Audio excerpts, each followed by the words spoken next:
anything for a bit of peace and quiet. But not before Christmas, because there's just so much to do. Family to organize, presents to buy, cards to write, films to choose, food to cook. So much food to cook. There's no rest for the weary. But what would we give for a bit of peace and quiet? But not on Christmas Day, say the children. You don't want peace and quiet at Christmas. It's Christmas! You want fun and presents and games and noise, loud noises from 4 a.m. until way past our bedtime. Okay, so maybe the quiet was a bit of a Christmas pipe dream, but we'd settle for a bit of peace, wouldn't we? But there will be no peace this Christmas because your adult sibling is desperate to play Monopoly despite the fact that everyone knows he cheats. And oh no, Grandad started talking politics around the dinner table, so now everyone's on edge because of what he might say next to get himself cancelled. Perfect storm. Mum's in tears because she's worked so hard to make today special, but the family have only said a big thank you 4 times, and she felt like it all deserved at least 5. So after Christmas, that's when we'll finally get to the peace and quiet.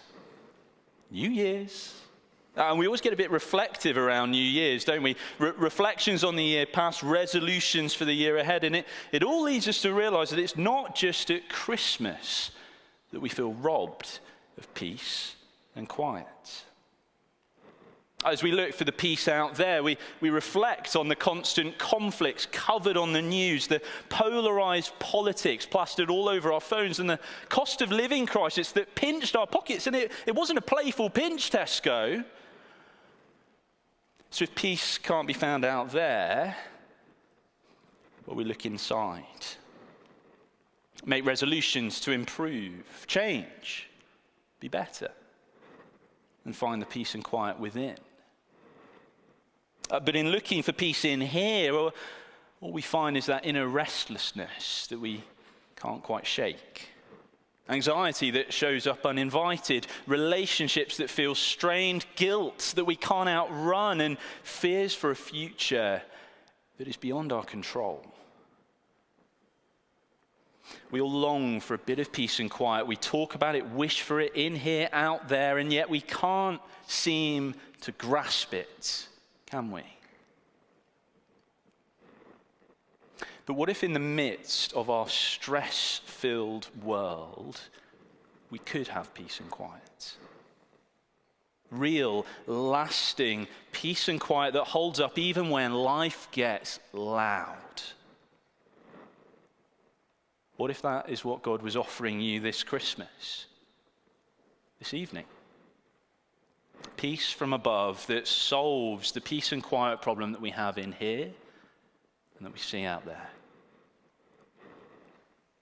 Good evening, my name's David. I'm one of the ministers here at Cornerstone, and that offer of peace and quiet is what I'd love for us to explore tonight, using just one verse from the Bible. John chapter 14, verse 27, a verse that records words spoken by Jesus to his disciples on a night that was anything but peaceful or quiet. He said this, "Peace I leave with you. My peace I give you. I do not give to you as the world gives. Do not let your hearts be troubled, and do not be afraid." Let's explore that verse one sentence at a time. So firstly, let's see that Jesus offers a peace and quiet that's given. This weekend, my wife Ruth and I did a bit of Christmas shopping for our 1-year-old son, Peter. And I think all in all, we did pretty well. We got him a lovely Christmas jumper, some plastic farm animals for him to play with, and we got him a toolbox, complete with tools, a screwdriver, nails, screws, even a saw. Before anyone panics, I should probably lead with the fact that it is a wooden toolbox. I'm giving my 1-year-old son a wooden toy toolbox as a gift for Christmas, not the real thing. Panic over. But why do we wander around shops to buy friends and family gifts at Christmas when there's a real crowd? Now, maybe it's because it's become a bit of an obligation. But we buy people gifts because we love them, right? Ruth and I didn't buy these presents for Peter to reward him for how well he slept this year. If we had, his Christmas might be looking quite different. Nor have I bought him a toy toolbox because I expect him to practice and learn and then repay me in the future with the real thing after he's learned some world-class DIY. No, we bought these gifts because we love our boy and because we think he's going to enjoy them. That's what makes a gift rather than a wage or a reward or a bargaining tool. The peace that Jesus offers is a gift. Peace I leave with you. My peace I give you. Jesus offers us his peace freely as a gift, not because we've earned it or deserve it, not because he is expecting us to repay him for it, but simply because he loves us. Because he knows that this is a gift that we long for, that we need, and that we'll enjoy. Unlike the other religions of the world, Jesus doesn't need you to achieve this peace or earn it or win it through your good deeds or your religious service. No, instead, he's a God who wants to do something for you, freely gifting you his peace. But giving someone the gift of peace, it always costs someone something, doesn't it? Peace between Russia and Ukraine, that will cost someone. When the family are arguing about whether to watch The Holiday or Die Hard this year, peace will cost someone. And just because the gift Jesus offers is free, it doesn't mean that it isn't costly.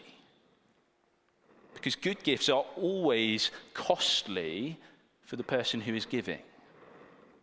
When you buy your Christmas presents this year, it will likely set you back a few quid. If you've thought about the presents carefully, invested some research into them, it will certainly cost you time. And when you buy a child a present this Christmas and they love it, it may well cost you your sanity. As they say, can we play it again for the 13th time that hour? Because any good gift always costs the giver something. So that Jesus offers us his peace this Christmas freely as a gift, it is a gift that was costly. It cost him his life. Which means that this isn't some cheap freebie. It's not low-stakes tat from Temu. No, this is a precious present. A hard-won gift that he wants to give to you. Peace I leave with you.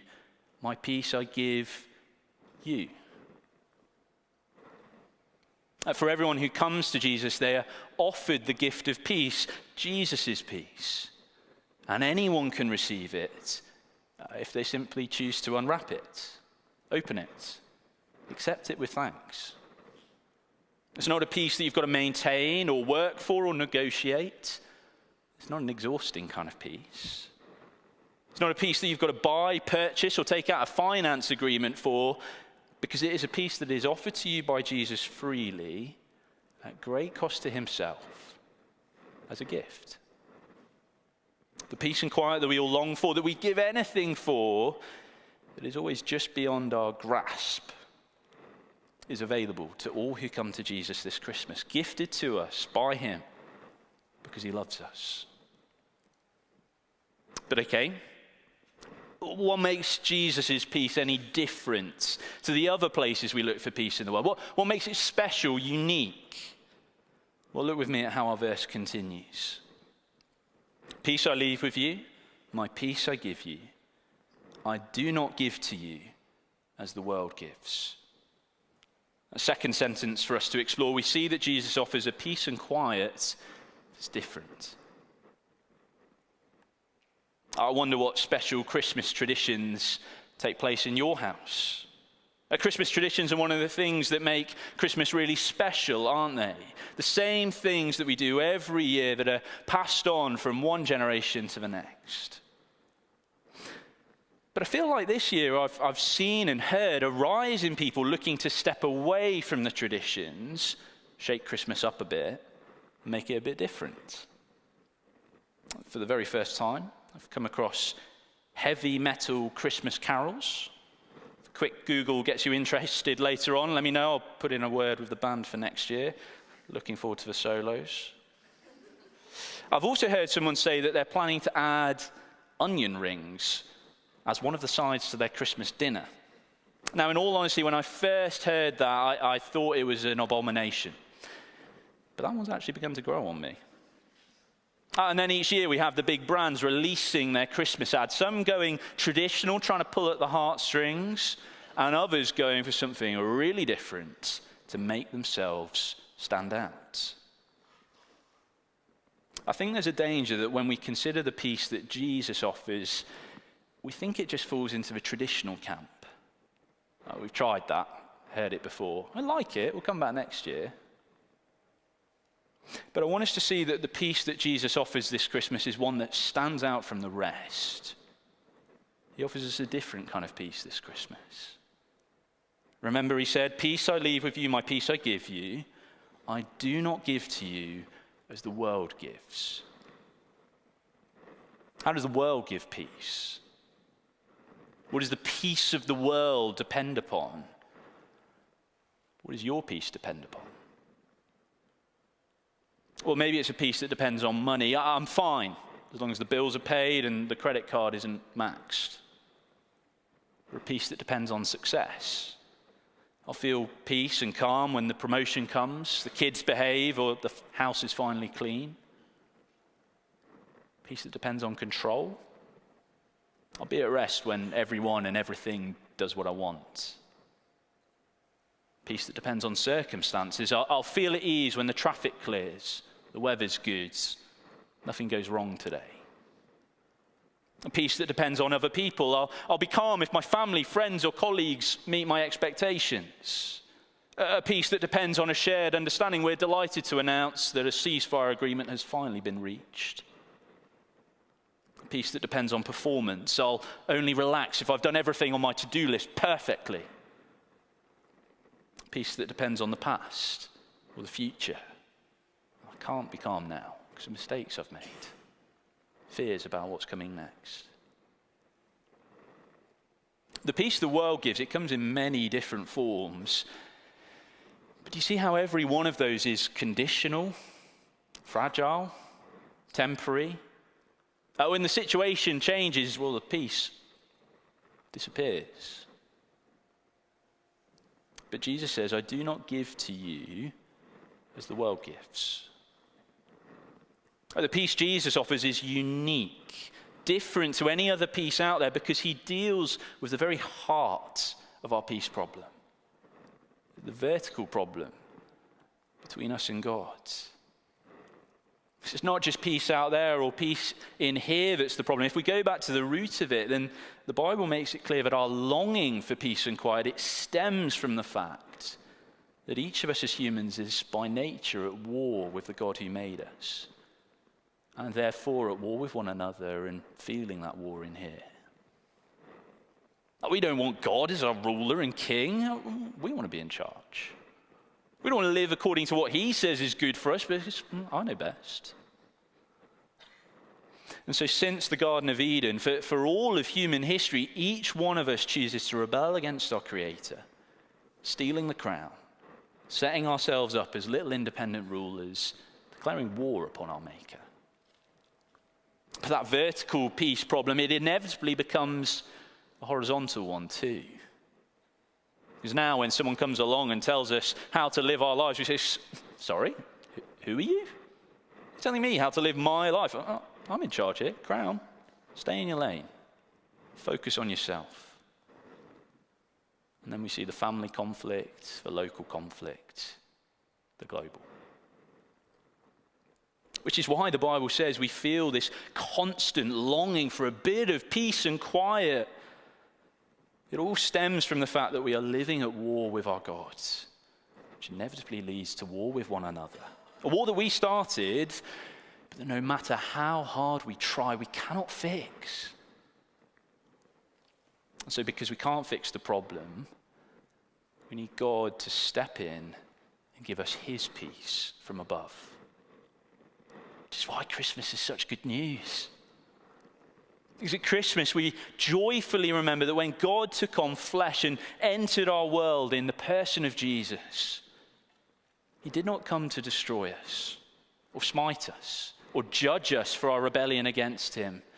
No, as we heard from our readings, as we've been singing in our carols, Jesus was born as a baby, born to deal with the roots of our peace problem. He's the Prince of Peace, come to save us from our sin, bringing reconciliation between humanity and God, gifting us the peace and quiet that we all long for. He did this by showing us in his life and his teaching what it looks like for a human to truly live at peace with God and with one another.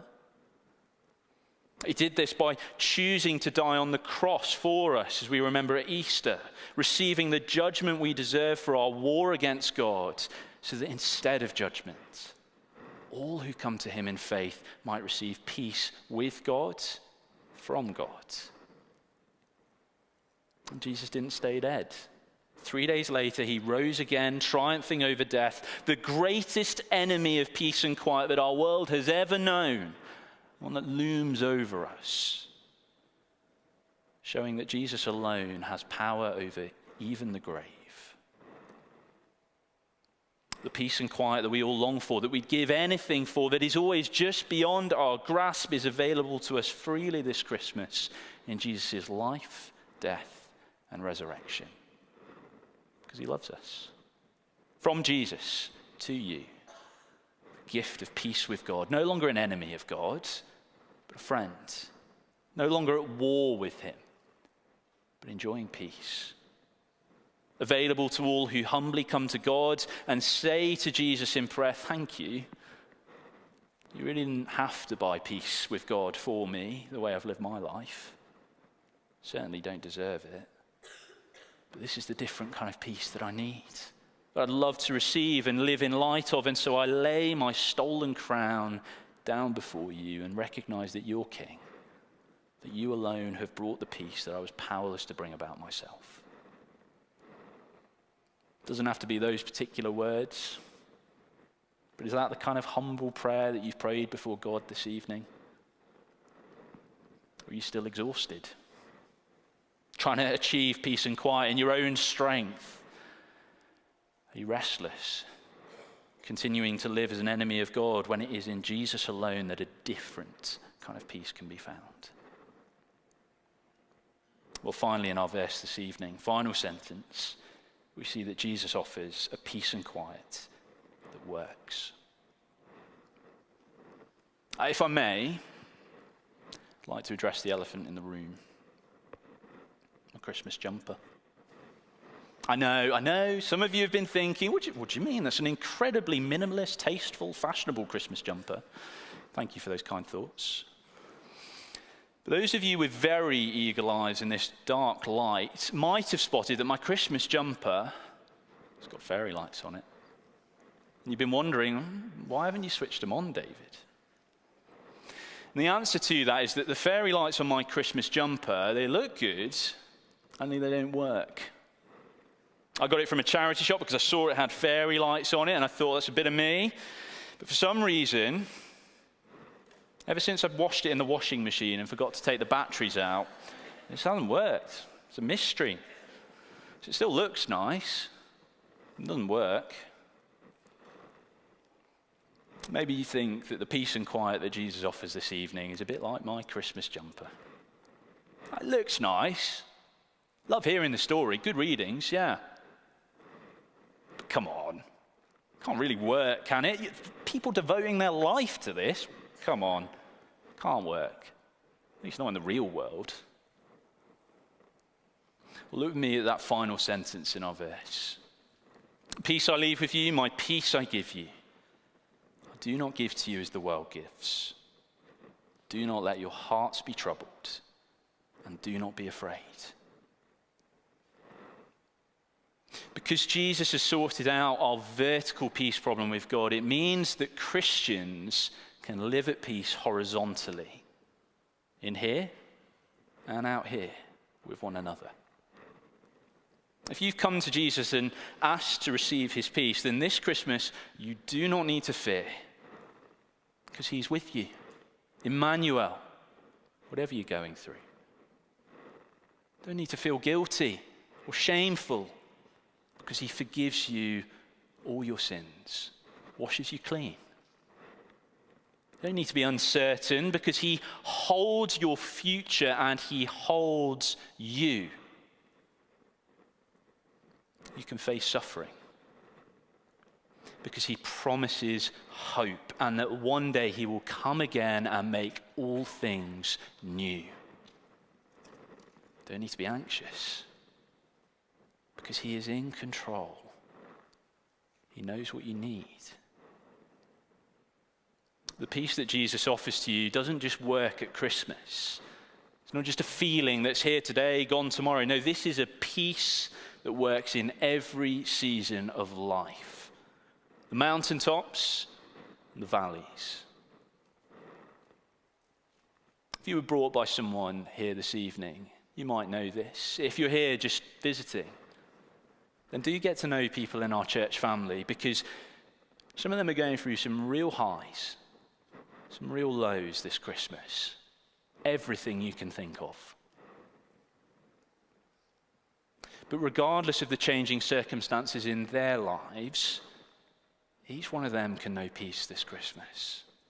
Peace with God, peace with one another, peace within. Because they know Jesus, the Prince of Peace. Rather than running around trying to bring about peace in their own strength this Christmas, they enjoy a peace that has been gifted to them from Jesus to them. Rather than looking to the world for those pockets of quiet only to have them snatched away, they can know a different kind of peace this Christmas. One that gets to the root of our peace problem. And in Jesus, they can be certain that they have a peace that works. Because Jesus himself demonstrated that it works in this very verse. The verse we've been exploring this evening, it's not particularly Christmassy. Sorry. Come back next week. And that's because it's not a verse from the Christmas story. It's actually a verse that records words Jesus spoke to his disciples 24 hours before he knew he was going to die on a cross. And yet, even though Jesus knew what was to come, even though he knew he was going to the cross to die for his disciples, to die to bring about peace and quiet for you and for me, Jesus not only experienced great peace himself, he was also able to offer it out to those around him, to his friends. Peace I leave with you. My peace I give you. I do not give to you as the world gives. Do not let your hearts be troubled, and do not be afraid.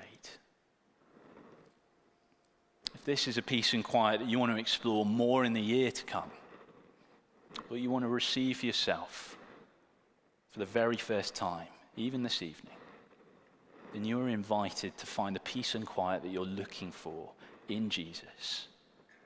The one who showed us that he was willing to do anything, to not just bring us a bit of peace and quiet, but to bring us the peace and quiet that we need.